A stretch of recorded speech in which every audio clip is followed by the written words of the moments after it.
दिल्ली की मुख्यमंत्री आतिशी ने वोटर लिस्ट में नाम जोड़ने और काटने को लेकर चुनाव आयोग को पत्र लिखा है। आतिशी ने नई दिल्ली विधानसभा में वोटों की गड़बड़ी को लेकर चिंता जताई है। इससे पहले उन्होंने प्रेस कॉन्फ्रेंस कर चुनाव में बड़े घोटाले का दावा किया था। आतिशी ने कहा कि वोटर लिस्ट में घोटाला गंभीर मामला है, गलत तरीके से वोट काटने की साजिश हो रही है। आतिशी के साथ आप सांसद संजय सिंह और राघव चड्ढा ने भी बीजेपी पर वोटर लिस्ट में हेराफेरी की बात कही है। इस खबर पर ज्यादा जानकारी के साथ दिल्ली से जुड़ रहे हैं हमारे सहयोगी अमरीश पांडे। बताइए अमरीश, वोटर लिस्ट में हेराफेरी को लेकर आपके जो आरोप हैं उसमें कितना दम है? देखिए दीपक, जिस तरह से चुनाव की तारीख नजदीक आ रही है, जैसे लग रहा है कि अगले हफ्ते तक model code of conduct Delhi में लागू हो जाएगा, वैसे वैसे दिल्ली की चुनावी सरगर्मियां वो बढ़ती जा रही हैं। सबसे पहले आपको याद होगा 20 दिन पहले केजरीवाल ने इस तरह का आरोप लगाया था कि बीजेपी दिल्ली में रोहिंग्याज को लेकर आके बसा रही है और उनको एक वोट बैंक की तरह इस्तेमाल कर रही है, उनके नाम जोड़े जा रहे हैं। उसके बाद एक आरोप लगा कि पूर्वांचल वाले जो लोग हैं, जो कि आम आदमी पार्टी के कोर वोटर्स कहे जा रहे हैं, उनके नाम काटे जा रहे हैं और ये एक साजिश की जा रही है। आम आदमी पार्टी को हराने के लिए एक षड्यंत्र रचा जा रहा है।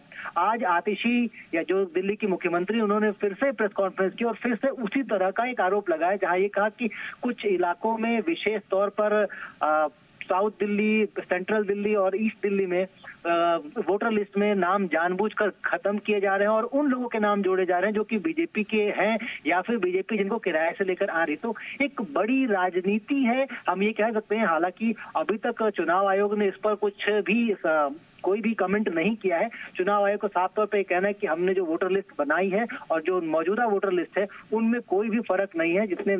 जिन लोगों ने वेरीफाई किए थे वो सारे नाम अभी भी वोटर लिस्ट में हैं। तो ऐसे में ये सारे आरोप निराधार हैं।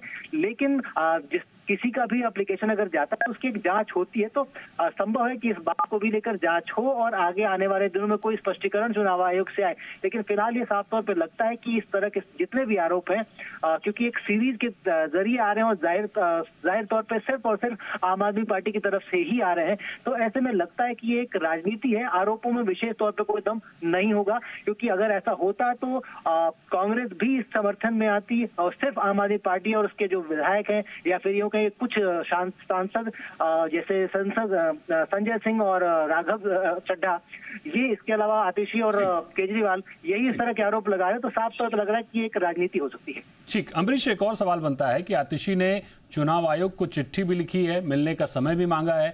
क्या चुनाव आयोग की तरफ से कोई प्रतिक्रिया आई है?